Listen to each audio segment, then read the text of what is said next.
As Ken said, my name is Blake Miller, Director of Product Marketing for the Salesforce Marketing Cloud. And we're going to go through some research about marketing in the age of the connected customer. The great thing about being in marketing is, as Brian said earlier, we get to steal a lot. We get to go and get great ideas because we're all consumers of marketing. So really thinking about today, we're going to walk through a lot of data to back up kind of a lot of those insights and things that we intuitively know and that we can leverage to improve our email marketing programs and our overall marketing programs. But before I get started, I want to say thank you. I want to say thank you to all of our partners, our customers, to all the people in this room that help drive success, drive customer success, and really provide a great experience for all of our consumers and customers together. Thank you to everybody in this room who helps provide a great customer experience for those and really drive the email marketing industry forward as well. So this is a second edition of our flagship customer survey. We surveyed 6,700 buyers for both B2B and B2C. The consumers who were taking this survey didn't know that it was a Salesforce report, so it was conducted by our research department, but it was done anonymously, and it really provided a lot of great insight. And so there really were four key areas that we learned from this report. A lot of this stuff we intuitively know, but there's some really great data to put behind it. Number one, customers have expectations have hit an all-time high. We all know this as consumers because our expectations have gotten higher. But the interesting thing about it is people are really starting to change their experience, starting to choose new brands, choose new businesses to follow and interact with based on those customer experiences. 80% say that customer experience is as important as the product or service. So really think about how we integrate and across the entire brand, across the entire organization interacting with that. But unfortunately, about half of us fail at that, fail at providing those brands and experiences that we want to, that they expect from us. But the interesting that really we've seen as well with this data is you see the closeness of the business buyers and consumers' expectations. So as consumers, our preferences and our buying behavior is bleeding into what we used to traditionally think of as that B2B buying experience. We're seeing that overlap.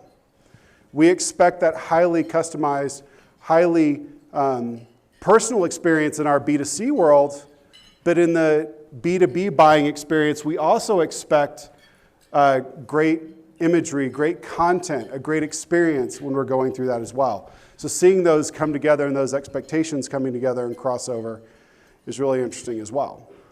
But the great thing about it is customers will vote with their wallets for better customer experience, but they're willing to spend more. So they've left a brand for a better experience, but they're willing to spend more for a better experience or better service. So that's great information for everybody in the room. So you can go ahead and invest and spend that money on driving that personalized experience because consumers and customers are willing to pay for it. And then we've seen this before. We've seen this in our experience of everybody wants that connected, personalized, and fast experience. So really thinking about it being personalized. And this is really as marketers, we need to move from necessarily campaign-driven interactions to event-driven interactions. Events that are determined by that individual's experience, what comes next in their interactions with us. How can we leverage that data? How can we leverage all of that experience to create that instant on-demand experience? And this is where it's really important to connect all of the channels and to allow people to interact on the channels that they prefer. So really bringing all of that together and being in that instant on-demand engagement because that's the consumer expectation. So we look at this, it's that new connected mandate that companies face. And this is really across the entire customer journey. And it really starts with before they buy. They want personalized offers, and we can do this now with dynamic content or highly personalized artificial intelligence recommendations, pulling all of that together, leveraging user-generated content, helping them through that buying cycle to provide resources, reviews, and other elements to pull that together. And then finally, really going after the buy to connect that service experience. This is something that we really need to, as marketers, need to take advantage of. We talk about saying thank you. saying thank you after we buy a product, buy a service, sign up for a brand. Everybody loves a thank you. I think the thank yous for my 13-year-old daughter are probably a little sarcastic, but I'll take it anyway. But this is one of the huge opportunities, is connecting that post-purchase opportunity, when someone has raised their hand, said, I want to have an experience or relationship with your brand. Taking the opportunity to say thank you, giving them the self-service tools that they want. And then talking with our customer service managers to provide a better experience, to anticipate the needs that that customer is going to have. It's a great opportunity. And we can get all of that content that we need for those channels. We can go to our customer service managers and we can say, what causes your contact volume for all of our new customers, for all of our new products, for all of our new services? And that can drive the content of our email. And you're providing better customer service because we're anticipating challenges or problems that they might have and helping them be more successful with our product. We're also turning around and providing that information and all of those customer interactions back to the customer service agent. They have the opportunity to provide better customer service. Because as you think about the entire customer life cycle, we don't interact with departments, we interact with brands, we interact with companies, and we expect them to know us and have that consistent experience across the entire customer life cycle. And we also need to think about connecting all of our channels. As we talk about that, especially with our advertising. We've all had that experience. We talked about it even with some of the welcome series, that Fender was sending a welcome series before someone had even finished the process. And we see that with e-commerce all the time, right? We've all made a purchase, and then within 24 or 48 hours, seen a display ad that says, hey, here's 20% off. I'm still trying to figure out my car dealer where I get it serviced. Does this to me every time. I get my car serviced, and within probably 2 to 3 days, I get a promotional email offering me 20% off.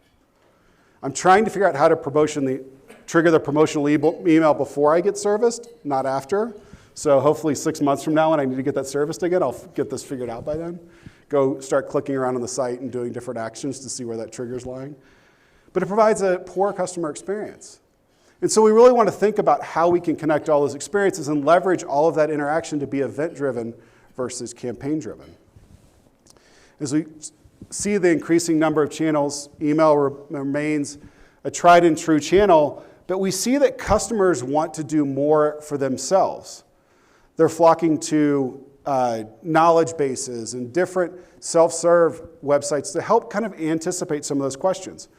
On average, customers use 10 different channels to find out information about a brand or a product. They have 6 that they really prefer. So they'll use up to 10, but there's 6 that they're their go-to channels. So really seeing that growth, that people are leveraging more and more in different channels to connect that customer experience and pulling all of that together. Technology is setting new benchmarks for innovation. We all see this in the fourth industrial revolution with all of the new apps and IoT and cloud computing and all of this coming together and voice-activated assistants. It's just funny now that, we've gone from the weather channel and waiting every 8 minutes to see our weather channel kind of pop up to mobile apps and the website. And now it's just, hey, Alexa, what's the weather today?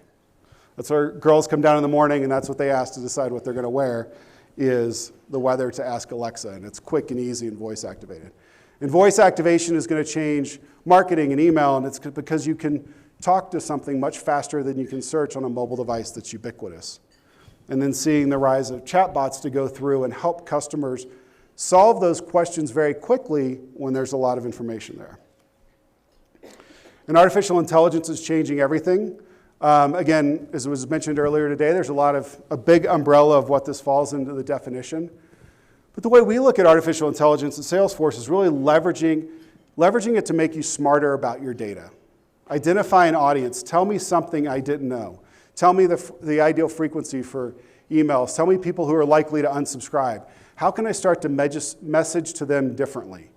And really looking at how can I leverage all of this data that I've got, all this great, rich first-party data, to begin to connect to customers on their terms and their preferred channels, their preferred frequency, and with them in that real time on their customer journey. So leveraging that across every interaction that they're having, not only with our email, but across our website and across every part of the customer journey. And then finally, balancing privacy with trust. And this is a challenge. This is a challenge with all of the regulations that have come in, but the great news about it, and these are some great stats to share internally as well, if you have legal departments or IT teams that are a little skeptical about this research or about trusting and doing personalization, consumers want it. Consumers have told us that they want personalized content. Over nearly 80% for product recommendations, 88% for discounts and offers, proactive customer service. Identifying and help me solve a problem, and email is a great channel to send out all of this information. To really be proactive in that reaching out to those customers and anticipating customers' needs and providing that engagement, that ongoing conversation so that it becomes full circle and you can accelerate upsell and resell opportunities. And then providing information to salespeople so they can have visibility of what email communications, what offers, what other information do they have to be able to provide that great clienteling experience. In the crisis of trust, and this is kind of the dichotomy of what customers are going to be loyal. If they trust you, they will be loyal. They will give you that information. But they're not really sure which brands they're interacting with are providing and treating all of their information with trust. And really leveraging that to go through and kind of balance those things. So allowing them to control their data. As we go through this, delivering that value exchange, allowing them to control their data, explaining how it improves the experience, what we're using that data for, being transparent, and then giving them control over their data. I think it was a great point earlier when we talked about what's true to that brand, what's true to Chick-fil-A's brand, and so being true to that core and how do we want to interact with our customers. Just so thinking about that when you're looking at the data and leveraging this data and really how you can connect with that experience to provide that great customer experience all the way throughout that customer life cycle. So we have great Salesforce resource reports. The ones that I covered was the state of the connected customer. We also have a trust survey as well that we did earlier this year that went through trust and kind of all how consumers perceive that, what organizations are doing for trust, not only in marketing, but across the entire Salesforce ecosystem. And then coming soon, we have a state of marketing report that surveys both customers, non-customers of both B2B and B2C marketers, and really leverages it, give you a snapshot of what the industry is doing, and that will be coming out very soon. So with that, I would like to say thank you. I will be around till Wednesday, and I will see if John has any more announcements before you guys can head off to afternoon activities. So thank you very much.